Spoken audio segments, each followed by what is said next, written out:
Hello, and welcome to episode number 232 of the LSR podcast. My name is Matt Brown, doing each and every week by the brightest minds in all of the gaming industry. With me, I do have Adam Candee. You can find him over on the Twitter machine at Adam Candee, 2 E's, no Y. If you hate yourself, you can follow me at Matt Brown M2. If you haven't done so already, do appreciate you guys subscribing to the podcast and rating and reviewing and all of those nice things that you do to help us climb the charts out there. We'll talk Minnesota. We'll talk some MGM stuff. We'll talk some ESPN Bet news as well. But Adam, let's kick things off with PrizePicks and Underdog over in Florida.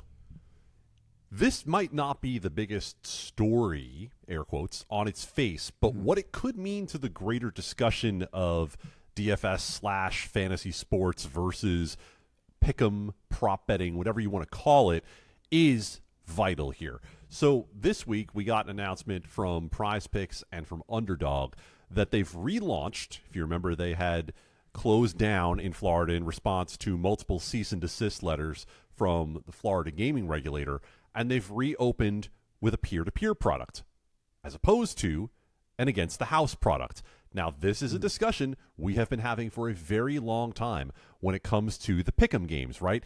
The question that some had was, is this just a parlay?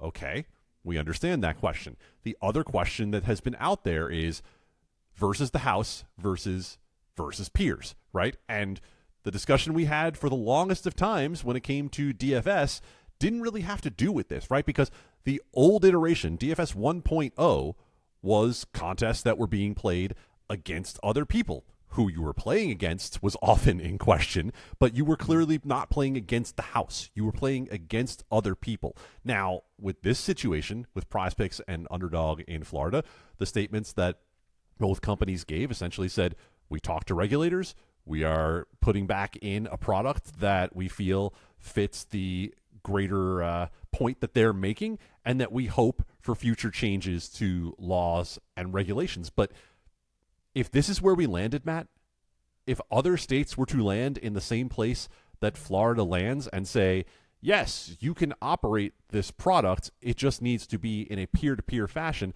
I think you would find that most of the big gaming companies who have been accused, in some cases rightfully, of pushing the agenda against the fantasy sports companies, you would find that they'd be okay with it. Yeah, I listen, that was the big sticking point with us all along, right? I mean, when you are sitting there and you're playing against the house and not against other humans, then yeah, it's just sports betting. That's all there is to it. I mean, it's just sports betting by another name. But when you're going up against other people and it's peer-to-peer stuff and things like that, like, yeah, I don't think people are going to have as big of a problem with it. And I think that this is a step in the right direction, right? I mean, we have been kind of saying all along, like, the biggest hang up in all of this was it was just sports betting by another name, and they were masquerading with something that they're not. But if you're playing against other people and it's not this whole deal of, oh, okay, if I get 6 out of 8, I get this much, or 7 out of 8, whatever, all that. If it's like, no, it's just a contest, me against you or me against a group of people, and we're seeing who can make the best picks on all of that. It's much more palatable in my personal opinion, and I think, Adam, this is probably, as you said, the way that this might be going in other states as well. What it gets back to, Matt, is something we've discussed before, is does it mean that it's a game of skill just because you have to get 2 bets right? You have to, or should I say 2 picks right?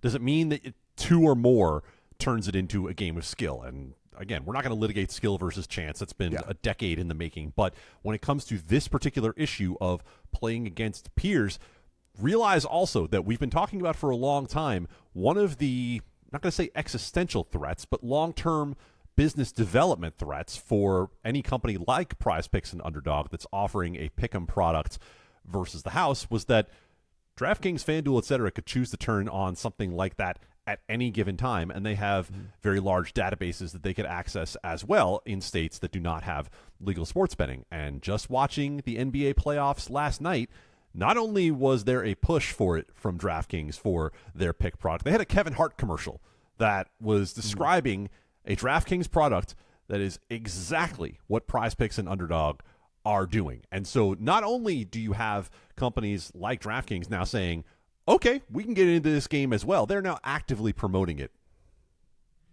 The other thing about, and this isn't necessarily talking about PrizePicks and Underdog here, Adam, too. But, whenever you're playing against the house, if bettors win, and let's just call it what it is, they're bettors. If bettors win, then you're coming out of your coffers to pay these people out, right? And we have already seen some of these companies go insolvent and things and not be able to pay out and all that.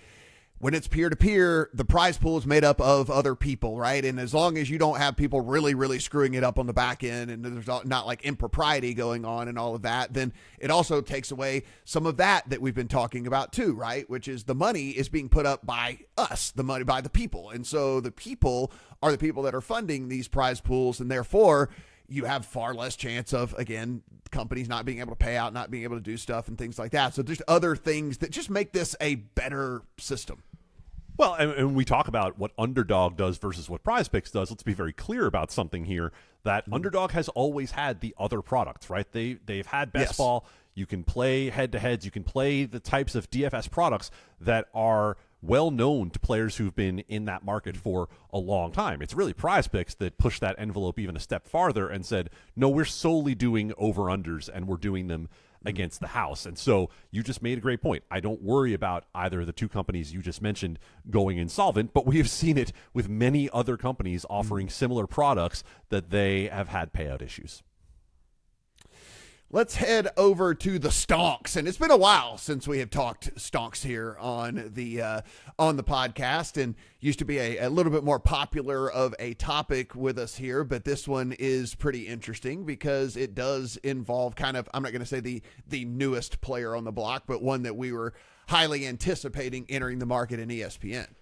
So this issue requires me to be reading directly from a story. So those of you on YouTube, gosh, I'm sorry you don't get to see my eyes looking directly at you as we discuss this. But the story that came out comes out of a note from Barry Jonas at Truist, who follows the gaming space as closely as any analyst. And he is moving back up to buy on his rating for Penn from hold, and he had gone to hold in large part because he was waiting to see what happened with ESPN Bet and how it performed early on. Price target stays the same at $23, closed Monday at just under $17. Now, overall, what Barry Jonas is saying is that he does not believe that the price of the stock right now has any value implied for the interactive part of Penn Entertainment, which we know is a multi-state operator with land-based casinos and a number of online channels as well as some market access deals, like the fact that DraftKings has its license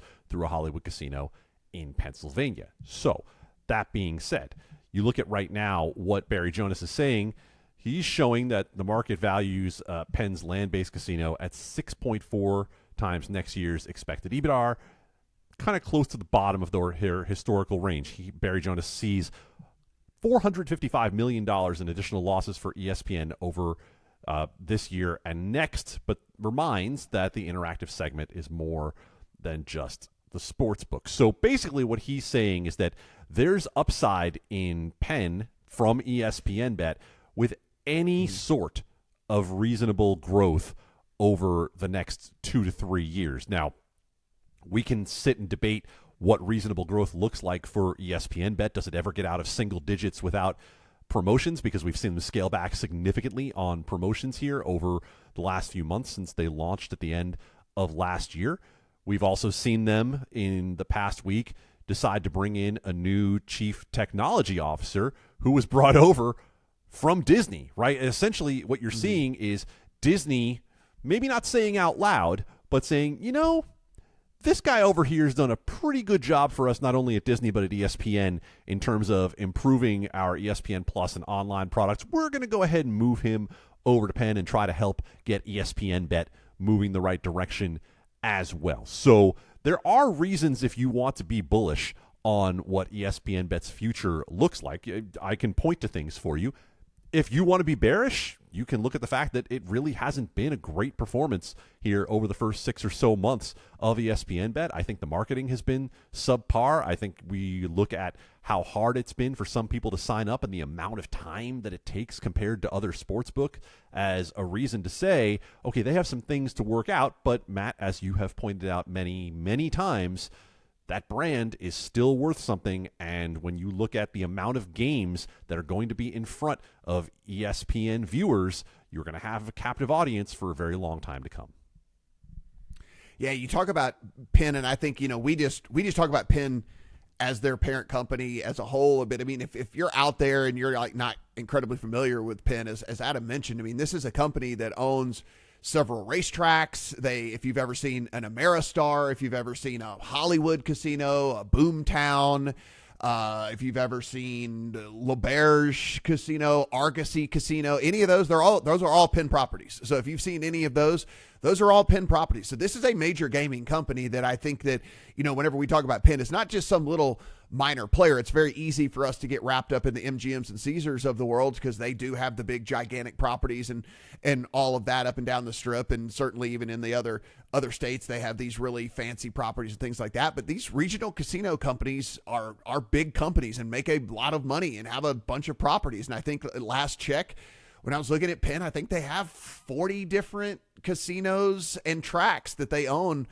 across the country, so it's a major player. And like you said, I mean, whether this all works out for them or not, we don't know, but it is at least seemingly a step in the right direction. And keep in mind that part of the reason that we've said we don't know if it'll work out is because by the end of the current deal with ESPN Bet, assuming that it makes it to the end of the current deal, you'll have nearly $4 billion of investment for Penn involved in the failed Barstool Sportsbook deal, and now in whatever comes out of ESPN Bet. And frankly, at this point, you see Penn trying to get to a point where that's a clear third for them, right? And third on the podium might not even be a full 10% with the way that DraftKings and FanDuel have gone thus far. Now, some of the smaller operators have started to fade off. Maybe there will be some consolidation. Maybe ESPN really can expand the market through its brand name. But what we heard Jay Snowden, the CEO of Penn, talk about when this deal was first signed was getting to 15 to 20% market share within the first 3 to 4 years. That's a tall order. That is something that I think no matter what sort of reach both ESPN and Penn, as you mentioned, with whatever database they have built up, will be able for them to be able to accomplish, because look at what happened with Barstool Sportsbook. It's not like Penn was able to immediately tap into what it had with Barstool Sportsbook and be able to use their database to convert over to there. I think when you talk about Penn in particular, they're among a number of companies, but I don't know that there's a company for whom it is more important to see iGaming expansion than Penn, because they do have the ability to take a lot of those land-based properties and be able to expand them out into the iGaming vertical with customers they already have. We talked about some of those other gaming giant companies out there, and so we do have some information on BetMGM as well. MGM. Yeah, one of the first calls we've heard this year involving Entain, the BetMGM joint partner with MGM. Now, what we're trying to get into here with this is, how do we see the year 2024 for this joint venture? Now, it's been an interesting joint venture over time. It's been reported many times that MGM has tried to buy Entain. DraftKings at one point tried to buy Entain. At this point, it appears to be a stable joint venture partnership between Entain and MGM, with BetMGM at 50-50. But there was some difference in the way that the two companies were talking about what BetMGM looks like here going forward in 2024. Early on in 2023, we heard Bill Hornbuckle, the CEO of MGM Resorts International, saying, yeah, we think the product is, pretty much where it needs to be. And by August of last year, the tune had changed a little bit to where there was some acknowledgement that maybe MGM and Entain had not adjusted to the American market quickly enough with their BetMGM product. If you remember, when this BetMGM product first launched, if we go back 5+ years, you still had European decimal odds being put out there to American customers, and that is fundamentally misunderstanding what you're doing and trying to get that product launched. Now, we saw BetMGM go back, they revamped the app, and now you also, importantly, have an interim CEO at the head of Entain who is looking at this and saying, you know what, this needs to be another investment year for us in BetMGM. We need to be able to put more resources in to have a better product to be able to compete in the U.S. market. And Matt, here we are. The anniversary of PASPA falling is within a month. at this point. We're almost 6 years into the market, and I think we are pretty clearly at the point that many had talked about for these first 6 years, that there was going to come a point where product was going to be the differentiator, and you're starting to hear it from the companies that are trailing, right? You've heard it from Bally's, who's already on their 3.0, 4.0, who the hell knows what it's going to be for them, right? MGM has had to redo its product. Caesars has had to redo a lot of its product and move people over from the legacy Will Hill, especially in Nevada after the Super Bowl disaster they've had, and try to improve their product. And the one company, or I should say the two, that have not had to do that in the same way are the companies that were working on tech from long before the fall of PASPA and DraftKings and FanDuel. Yeah, it is. And as we move into a more savvy market, Adam, as you mentioned, I mean, we're sitting here with still relatively new in all of this for some of the states out there. And, as we move into more savvy bettors and people like that they're going to care about the product. Yes, they're going to care about odds. And yeah, and as they learn more about all of that, sure. Can you get a better number here? Can you get a better number there? But, a lot of people are just going to use the app they like the best. And that's going to be the one that functions the best. They want to get the live odds in as soon as humanly possible. They want to get the in-game stuff flashing up there as soon as humanly possible. They want to be able to smoothly find what they're looking for when they get inside of the app and not have to search all over the place. And so, this is, like you said, this is kind of like as we continue on in this journey, right, it's going to become more and more important for these companies to make sure that the people who are becoming more savvy understand that, oh no, you can use our app. It's seamless. It's smooth. We got all these features. Look at this, yada, yada, yada. And it'll be less about the bonus bets, et cetera, et cetera, et cetera.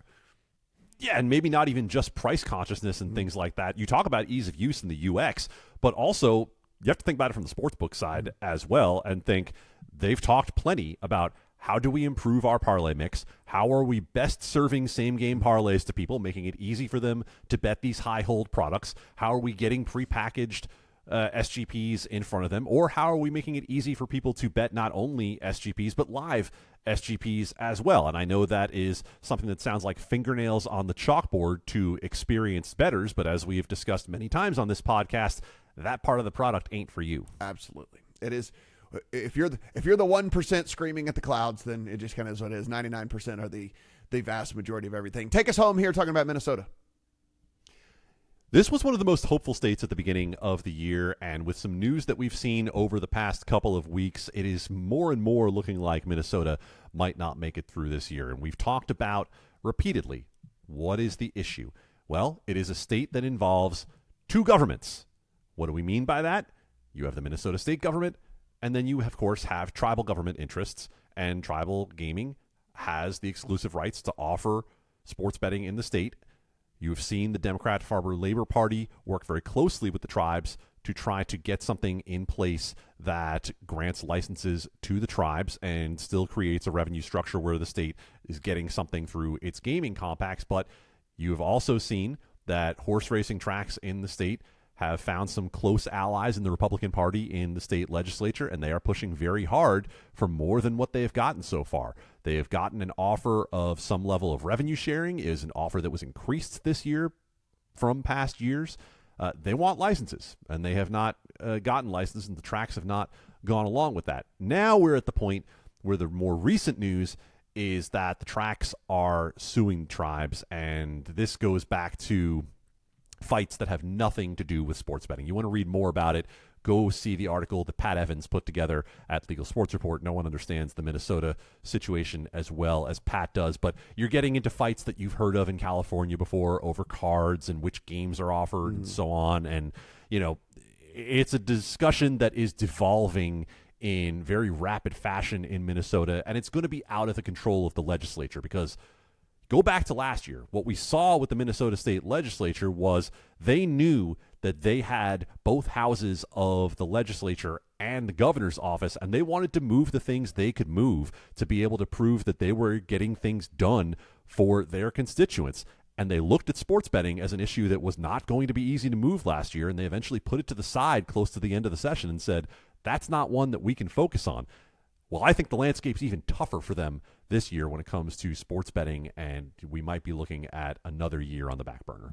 Guys, head over to LegalSportsReport.com to not only get all the words for these stories we mentioned on here. There's a story on a new a new compliance firm that's being put together out there. We got some other stuff on what's going on in the New York market, so be sure and check those stories out over at LSR as well. If you haven't done so already, do appreciate you guys hitting that subscribe button. If you want to give us a thumbs up, if you want to give us a rating and a review, we do appreciate all of those as well. For Adam, I am Matt. Talk to you guys next week.